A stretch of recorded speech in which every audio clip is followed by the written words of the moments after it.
Once again बात करेंगे दिल के अमराज में तेजी से इजाफा हो रहा है और तिब्बी माहिरीन ये बताते हैं कि मुल्क में सालाना 4 लाख अफराद रोजाना 1500 अफराद दिल की बीमारियों से जिंदगियां खो रहे हैं। और सबसे कंसर्निंग चीज ये है कि कम उम्र अफराद जिनके लिए समझा जाता है बीमारी होती है जी लेटर एजेस में, बट 25 साल से 30 साल के लोगों में भी 25 से 40 के लोगों में ये शरह बढ़ती जा रही है।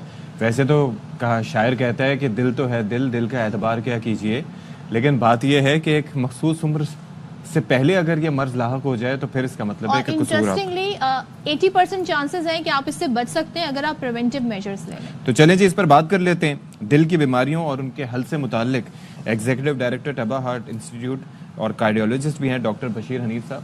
बशीर साहब, thank you so much for joining us. और अभी हम ब्रेक में जैसे बात कर रहे थे तो बशीर साहब ने ये फरमाया कि भाई अगर 80 साल की उम्र से पहले आपको दिल का मर्ज लाहक हो जाए तो इसके जिम्मेदार आप खुद हैं। अल्लाह का कसूर नहीं है, नेचर का कसूर नहीं है। बिल्कुल एग्जैक्टली।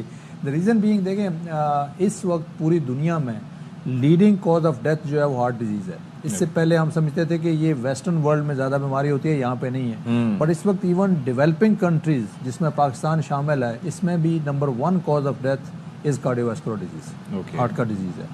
और हमारा जो आपने अभी बात की, सबसे बड़ा अलमिया ये है कि वेस्टर्न वर्ल्ड में आमतौर पे 60s 70s में जाके हार्ट का प्रॉब्लम होता है। हमारे यहाँ तो लिटरली 20s और 30s और 40s में जो है कॉमनली देखा जा रहा है। और उसमें ऑब्वियसली मल्टीपल रीजंस हैं।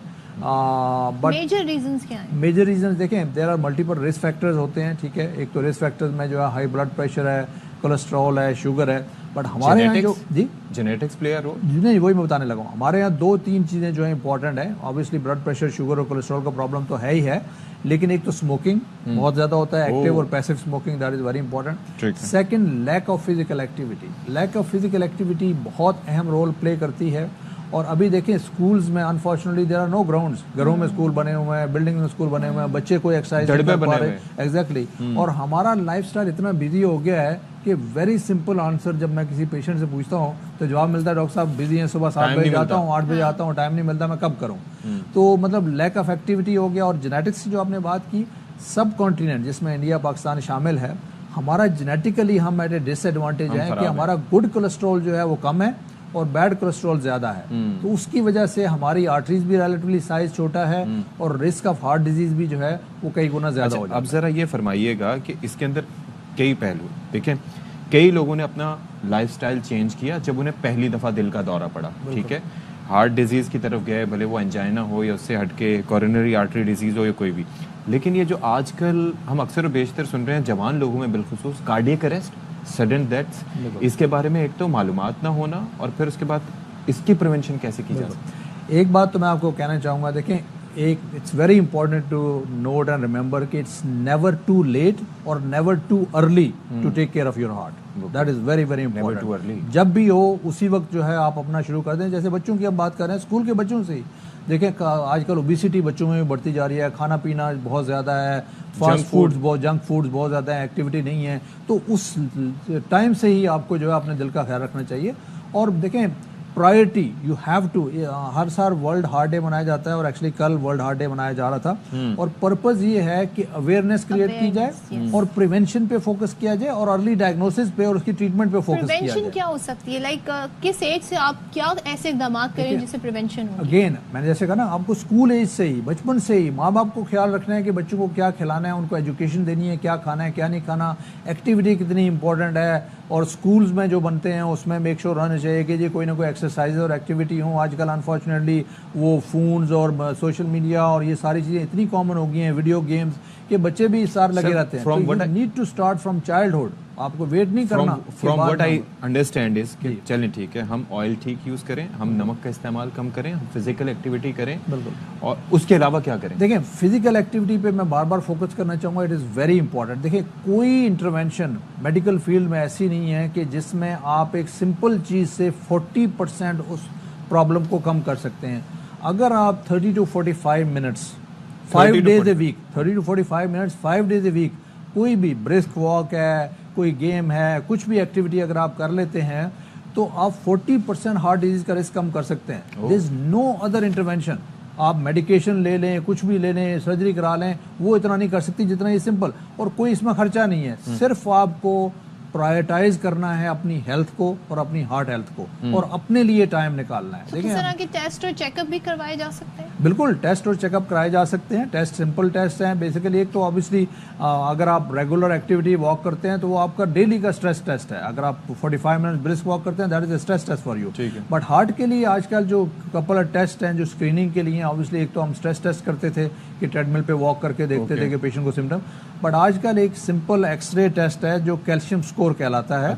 Basically it's just like an X-ray, और वो 5 मिनट का टेस्ट है और आपको पता चल जाता है कि अब दिल की खून की शरीरों में कोई प्लेक बिल्डअप हुआ है या नहीं हुआ, और उसको कैल्शियम स्कोर कहते हैं। वो कैल्शियम दिखा देता है, और अगर कैल्शियम बढ़ा हुआ है दैट मीन आपका प्लेक बिल्डअप होना शुरू हुआ है, और you need to take care of yourself. उसमें फिर हमें सर्टेन मेडिकेशंस ऐड करनी पड़ती हैं ताकि उसको मजीद वर्स होने से जो है वो बचाया जा सके। ओके, तो अब ये है कि ये जो हार्ट अटैक और अंजाइना में वैसे फर्क क्या है? देखें, अंजाइना का मतलब ये है कि आपकी दिल की खून की शरीयान जो है वो 80-90% ब्लॉक हो गई है, ठीक है, लेकिन अभी भी ब्लड जा रहा है। लेकिन जब आप एक्सर्ट करते हैं तो फिर वो 10-20% ब्लड जो है वो काफ़ी नहीं होता और आपको चेस्ट में डिस्कम्फर्ट होने लगती है, तो दैट इज़ कॉल्ड एंजाइना। जब आप रेस्ट करते हैं वो ठीक हो जाता है। अच्छा, हार्ट अटैक तब होता है जब आपकी दिल की खून की शरीयान जो है वो 100% ब्लॉक हो जाती है, दिल को खून पूरा नहीं मिलता और वो दिल का हिस्सा जो है वो डेड होना शुरू हो जाता है, तो that basically is a heart attack. So that's the difference between the two.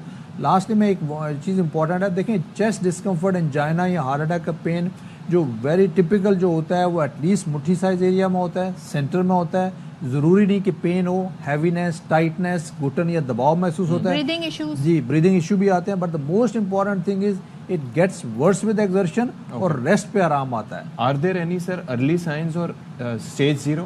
Early sign में यही है कि आपको एक्सर्ट करने में, मतलब पहले आप एक फ्लोर सीढ़ियों के चढ़ लेते थे, आपको प्रॉब्लम नहीं होता था। अब आप एक फ्लोर चढ़ते हैं, आपको सांस फूलने लगता है, सीने में बोझ, भारीपन या घुटन महसूस होने लगती है, that mean something is coming on. तो ये चीज़ें जो है ना, आपकी ओवरऑल जो टॉलरेंस है, एक्टिविटी टॉलरेंस, वो जो है वो कम होना शुरू हो जाती है। और सर, ये जो कार्डियक अरेस्ट की सूरत में क्या लोगों को आप अवेयर करना चाहेंगे कि क्या किया जाए अगर फर्ज करें कोई शख्स अचानक गिर जाता है, तो what are the signs to see? देखिए, उसमें the most important thing is आजकल जैसे हमने बात की कि यंग लोगों में ये बहुत प्रॉब्लम हो रहा है और सडन डेथ्स भी बहुत कॉमनली होती जा रही हैं।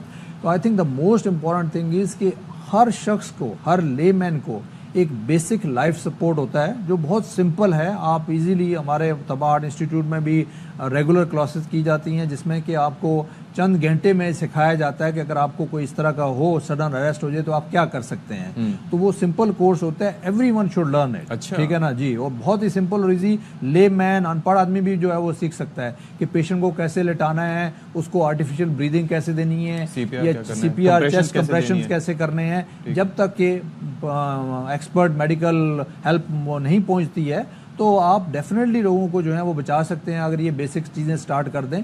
और ऑब्वियसली वो एडवांस चीज़ें जो हैं, जैसे डिफिब्रिलेटर्स अवेलेबिलिटी जो है वो तो हॉस्पिटल्स में और फिर वो जगहों पे होनी चाहिए।